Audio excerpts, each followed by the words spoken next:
Kuno kwe kwogera kwa President Kyagulanyi Ssentamu Robert Bobi Wine ng'asinzidde wano mu Makage Magere oluvannyuma lw'okutuusibwawo abasajja ba Museveni abamuwambye ku nnyonyi ku kisaawe Entebe.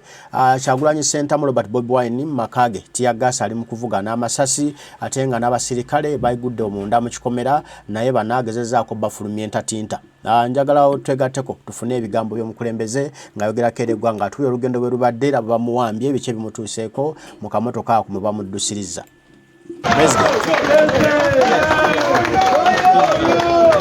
People power.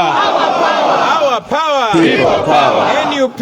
Everywhere. NUP. Obanta andike na Luganda obana Luzungu.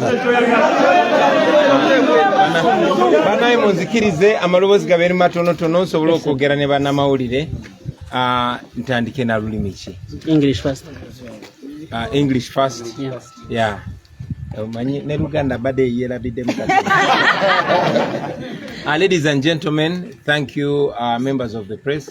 Thank you very much for showing up today. I want to first and foremost sympathize with the journalists that were beaten so bad today. That is what we're fighting against, and we hope that in a new Uganda, never again shall journalists be assaulted and humiliated while they're doing their job. I want to thank the people of Uganda, the people who conceived the idea of receiving me back home. It is amazing. It was not an idea from myself or from the leadership. It's an idea that was generated on social media. I started seeing it and communicated with fellow leaders. We're all asking ourselves, but anyway, because we are people power, we, yielded to the desire of the people, and we announced the day that I was meant to return. I want to thank you very much. All over the country, I've been seeing all people driving to Entebe to receive me. Those that stood on the roadside to receive me, I thank you very, very much. Today at 10 a.m. I landed at Entebe Airport aboard Rwanda Air. Unfortunately, like all of you saw, as soon as I landed, goons grabbed me and dragged me, twisted my hands and bundled me into a waiting private car. They drove me to the old airport where they pulled me out and then put me in a military car with many soldiers and police officers. More than 15 people were packed in that car. It was very humiliating. It was very uncomfortable, but I'm glad I reached here. Along the way, we passed very many people, wondering whether I was the one in that car. But of course, some of them, siren, guessed that I was in the car and they were waving to me, although they were not able to see me because the car was tinted. On the road toll, I saw Mayor Mugambe being pulled out of his car. I saw journalists being beaten. I saw our cameraman, Motive Kasaga, beaten so badly. We condemn that, and we know that in a new Uganda, that shall never happen again. Reaching here at home, my security guard opened for us, but he was immediately grabbed by the goons that brought me, together with the police and military. He was beaten so bad, he was undressed, and they squeezed his private parts. We're just going to take him to hospital, and you can speak to him even after here. As we speak right now, I'm officially not in Uganda because I did not go through migrations. They picked me illegally, like you saw. And as we speak right now, I'm under house arrest because my house is surrounded. Soldiers and police are all over. However, we are strong. We continue to pursue what we've been pursuing all along. In the coming days, we shall address the media and we shall, guide on the way forward. In the meantime, I'm very thankful to the leaders, my fellow leaders, that yielded to the call of the people and welcomed me back home. Thank you very much, ladies and gentlemen. Like I said, in the coming days, we shall be addressing the nation on the way forward. The police has said you have been escorted smoothly. You're going to ask the questions. Yes. You're going to ask the questions. Kanso can be demoruka. Yeah. Yes. More than 300 of our people have been arrested, including leaders. The Honorable Paul Matovu, Charles Matovu is in custody, and many other leaders, including councillors. We condemn that, and we are going to make sure that we push hard to have those innocent people released. So, mu Luganda, basebo ne banyabo. Oh yeah. I'm reminded to talk about the tear gas that you all hear. They are tear gassing our people, making sure that people don't access my home, which is illegal. When you go down there, my lower compound is surrounded by soldiers and the police illegally. But anyway, that's Museveni's government. Basebo ne banyabo njagala obebaza banamawulire oyo tear gas temutya. Sibomo.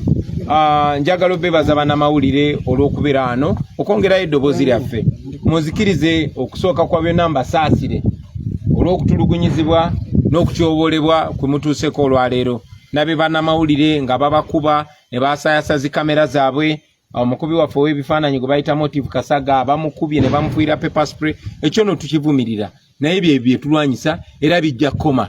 Era tumanyi nti tekiridira kuba nate okutyobola banamawulire nga bakola omulimu gwabwe. Njagala okwebaza ne sokwebaza mikwano gyaffe, abawagizi baffe abatandika ekirowoozo kino ekyokunnyaniriza. Kino tekyali kirowoozo kyange, tekyali kirowoozo ky'abakulembeze bannange, wabula kirowoozo kyatandikira mu abawagizi, kyatandikira ku social media. Ne mutandika okuwaga nti mugenda kunnyaniriza ne mumbuuza n'olunaku. Era bwe twayogeramu ne bakulembeze bannange ne tukkiriza abantu baffe bwe tuli ba people power, amaanyi g'abantu ge tugenderako, ne tukkiriza ne tulangirira olunaku lwe nino komawo. Ntuuse olwaleero Entebe ku kisaawe ku ssaawa 4 ez'okumakya nga nzijidde ku nnyonyi ya Rwanda Air. Naye olubadde okutonya ku kisaawe bansise ku nnyonyi abasajja abambalidde mundu nga tebali mu uniform ya poliisi wabula nga bambadde butaaga nga balinga abakola ku kisaawe. Ekyo nno kitujukize nti twalabye era ku social media nga batulaga nti babadde bawambi abakozi b'oku kisaawe ne babajjako amasimu, abasirikale bo ne beefuula abakozi b'oku kisaawe. Bantadde mu kamotoka aka bulijjo ne bambuka ne bantwala ku kisaawe ekikadde. Otuse ku kisaawe ekikadde ekyo ne banzijamu ne banza mmotoka y'amagye ne mutuula omwo abo abasajja abampambye n'abalala babadde nga 15 nga benyize mu kamotoka ako ka van. Emotoka esimbuliddewo naye tuyise kukubeera nga abantu bakwatiridde ku side ne side, naye engeri emotoka gyembaddemu gyebadde tinted ng'endabirwamu nzirugavu nga kizibu okutegeera oba nze ali omwo. Naye era ndowooza abantu bwe balabye kadenge ya poliisi ng'egenda okuba obugombe bategedde butegeeze, engeri gye badde bawulidde nti bankute ku kisaawe bategedde butegeezi nti ndi omwo, bazze bampubira ekyennaku nga tebasobola kundaba, naye nga nange mutima gwange mbadde mbawubira. Bannange mbeebaza nnyo mwenna abaavudde yonna gye mwavudde, abaavudde mu west, abaavudde mu east, abaavudde mu north, nammwe abaavudde mu central, mbeebaza nnyo. Mwebale nnyo okutulaga mukwano, mwebale tulaga bawagizi. Njagala okwebaza abakulembeze bannange abazze mu bungi ne bannona, mwebale kundaga mukwano, mwebale kundaga Bwaseruganda. Olutuuse no wano asikali wange olubadde okugulawo ne bamugwira abapoliisi n'amagye n'agavubuka agabadde ne mundu naye nga gali mu ngoye eza bulijjo, ne bamukubakuba era mugenda kufuna omukisa mwogereko naye, bamujeemu engoye endala ne baziyuza ne bamunyiga ebitundu bye ebyekyama, ekintu ekimenya amateeka era ekimutaasiza kwe kuteekako kamera ne tutandika omubanja nga tuli ku kamera kyebavuddeko ne bamuta. Saawa zino etwogerera ndi musibe, ndi under house arrest, bansibidde waka era beetolodde amaka gange. Tiyagas gwe muwulira bakuba abantu bagezaako okujja okunkulisaayo. Emmanga eyo amagye ne poliisi gabembedde gabuuse ekikomera kyange, awalala awatali ekikomera kya bulooka wali akatimba ne basalawo ne makansi mu bumenyi bw'amateeka ne bayingira era bali mu maka gange mu bumenyi bw'amateeka.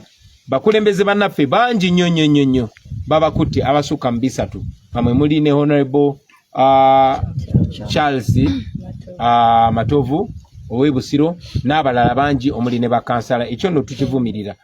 Saawa zino bakyali mu kuba tear gas gwe muwulira bwe bagira ne bamukuba kuba bagezaako kutiisatiisa abantu baleme kujja kunkulisaayo.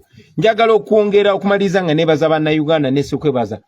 Mwebale nnyo okumanya nti luno si lutalo lwa Kyagulanyi oba bakulembeze banne mu NUP, wabula lutalo lwaffe ffenna. Sina NUP yokka, naye buli muntu yenna ayagala Uganda eyeeyagaza. Buli muntu yenna ayagala enkyukakyuka n'olutalo olwo. Bannayuganda mwebale tukulembera, mwebale kubeerayo, mwebale kulaba kyetaagisa. Ne mutujukiza ffe abakulembeze temujjanga okwo obuvunaanyizibwa bwe mulaze ku mulundi guno nsaba mubulagende ku bitundu ne ku bintu ebirala naffe abakulembeze olumu bwe tubanga ababongose mutuzuukuse kubanga tukolera mmwe era bitukola bikiikirira mmwe. Mwebale nnyo mwebale ddala basebo ne banyabo ku lwa Katonda n'ensi yange. You have said that the people who initiated this initiative were ordinary people. Yeah. What was your reasoning behind what did you intend to achieve when you accepted as the leadership of NUP that let's go into this as the people have requested? What was the motive? We didn't go into anything. All we did was to announce the date that I was coming back, because after people put it after they made it a social media frenzy that they were welcoming me, they started demanding to know when I'm coming back. So for avoidance of any doubt, to give them clarity so that they don't camp at the airport for a whole week, we decided with my fellow leaders to announce the date that I was to return, and that's exactly what we did.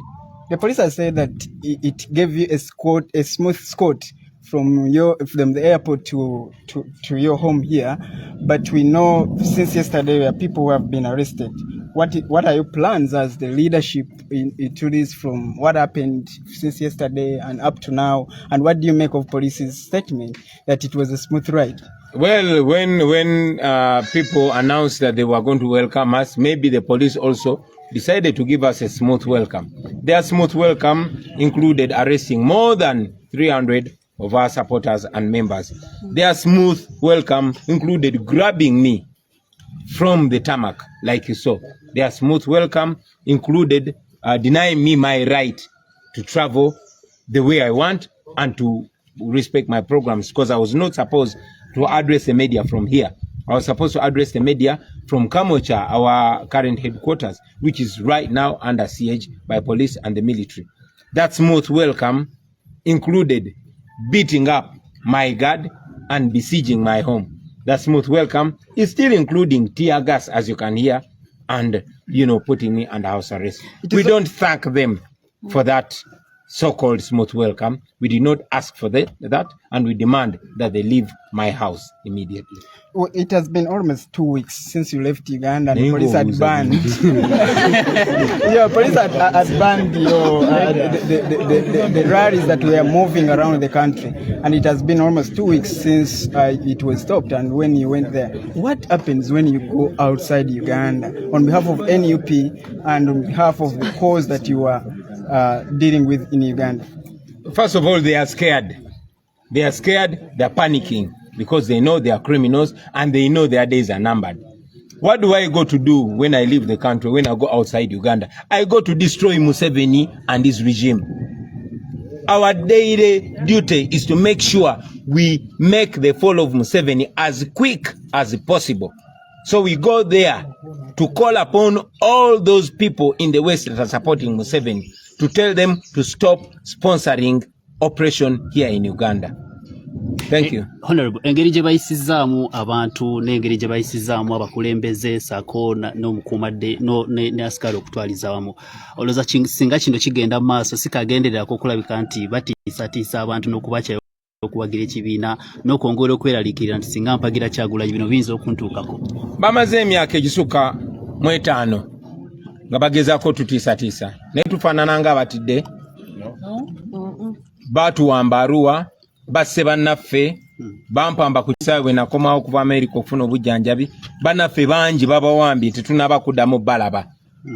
Bannaffe bangi babasse twabaziika. Bannaffe bangi bali mu makomera awatali musango. N'olunaku lwajjo baakutte abasukka mu 3. Tulabika nga abatidde. Kitegeeza tetugenda kutya be batidde. Tugenda genda mu maaso nga bwe nabagambye. Anyway, munaku ezijja tujja kwogerera eggwanga tuwabulire kiki ekiddako. Mukulembeze ku nsonga obadde ovangayo wakati abantu abannamawulire bamulisa abakola ebibi. Olwaleero tugira okubona abannamawulire abaswika 10 bagemeyiwa bali ku poliisi y'Entebe. Nsonga ki ekino kiba kiraga ki? Mpegano mbanga nkibakobera imwe bannamawulire. Aye olwaleero ndoza mukyeboineko kineekyo banga ndowooza nti tetukobako buliido bana basaada bakyamu twenda tukolagane tugemagane twena tubabinge kuba lwaki onjogeza omusana kyetubagamba bulijjo nti bano bamenyi b'amateeka tewali ali safe mu Uganda. Si mukulembeze, si mulimi, si munnamawulire, tewali ali safe nga tukulemberwa abamenyi b'amateeka bano. Yes. Police government ekuwadde entambula okuva ku airport ne kutuusa wano ewaka era oli mirembe. Ekyo kyogerako ki? Well, police okuva jjo yakuta abantu bafa basukka ebisatu. Police empampambye, police n'amagye nga bakozesa abavubuka abatambadde byambalo sosobola gamba nti bapoliisi oba bamagye, you know, ne bamulabye enkwata gye bankute, mulabye bakubye bannamawulire bwe batuuse wano ne bakuba omukumi wange ne bamwambulamu engoye ne bamunyiga obusajja n'ebirala ebifaanana bwe bityo. Kati baba kibayita okwaniriza okulungi. Nsaba obategeeza nti saabasabye kunnyaniriza era sikwagala era ne wano baveewo kubanga bajjudde eri wansi. Pozi n'ekirala wambuziza. Let me first answer it in English. You asked me among the things, what do we do when we go outside Uganda? Among other things, this time around, we've been pushing a film, a documentary film that shows the atrocities that Museveni and his regime have committed on the people of Uganda. It is premiering today on Hulu and Disney. It's called Bobi Wine, the People's President. Look out for it. Kanchogere ekyo mu Luganda nga nenkuba tenatonya. Anti emikisa bannaye twebaze Katonda. Njagala obategeeza nti mu bye tubadde tukola tubadde tuli mukolaga ensi yonna. Firimu nga sinzanye wabula twabikwata nga bituze nga tubagamba nti kamera yo kyekyokulwanyisa ekisinga amaanyi. Twakozesa kamera zaffe ne tukwata ebikolobero byonna Museveni byazaakola ku bannayuganda era firimu eyo eri ku lutimbe olw'ensi yonna. Olunaku lwa leero ku ssaawa 11 egenda kwanjulwa ku Disney ne ku Hulu. Nsaba mugende mugirabe n'obugambo obwo ku Netflix ne ku Hulu. Nsaba mugirabe ate abagirabye ogitambuze. Mwebale nnyo mwebalire ddala munaku ezitali zawala munaku ntono nnyo n'omu 2 tugenda kwogerako eri eggwanga tubabulire ekiddako. Mwebale nnyo mwebalire ddala. Ndoza ne bwe Briefly, what do you say about the arrival? Tubasanyufu okusobola ddala nti pulezidenti waffe waali emagenda ali safe naye tuli banyiikaavu nnyo olw'okuba nti abakuumadde bagenda maaso n'okulinnyira eddembe lya bannayuganda. Bannaffe bangi basibiddwa, bawambiddwa, abamawulire bakubiddwa, naye tugenda kukola kyonna ekisoboka okulaba nga tubanunuula kubanga ffe tutambulira wamu kubanga mu abantu mwe bakama baffe. So pulezidenti waffe amaze okwadressinga naye nange ng'omubaka omukyalo wa Kampala ndi musanyufu nnyo kuba nti bannakampala mujjumbidde omulanga ogw'okulisayo pulezidenti. Bwenga munnamawulire bannamawulire abasinga batera kwa ne Mr. President bana bawambiddwa drone namba. Nsonga ki gyogenda otandikirako essaawa nga bali Entebe? Ensonga gye tutandikirako era eyo yennyini yakugenda kununula bannaffe kulaba misango ki gye bakwasizza kubanga tukimanyi nti bakwatiddwa olwokuba badde bakola omulimu gwabwe. So tulina okubabeererawo okulaba nga tulwanira amazima n'obwenkanya ne babeera nga bateebwa.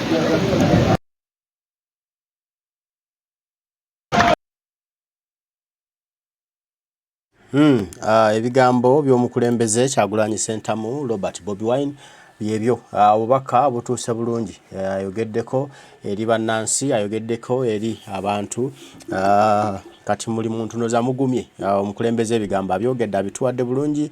Akwe kwogera kwe kwasoose okwogera okuva abasajja lwe bamutadde lwavudde emikono gyabwe badde bamuwambye nga tuli omutima gyeraliikidde era Abannayuganda badde batandise okwekumakuma nga bagamba muyina okumutasa mumulimba.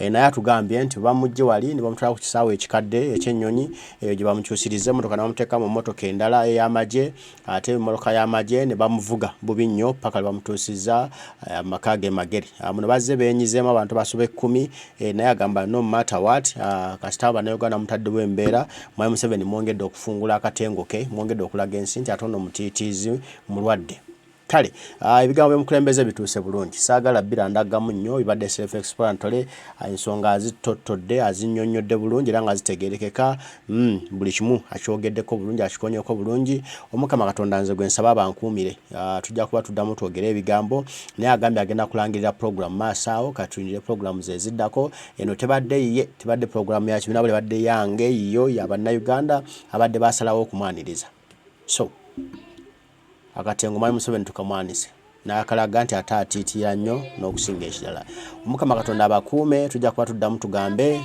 mweraba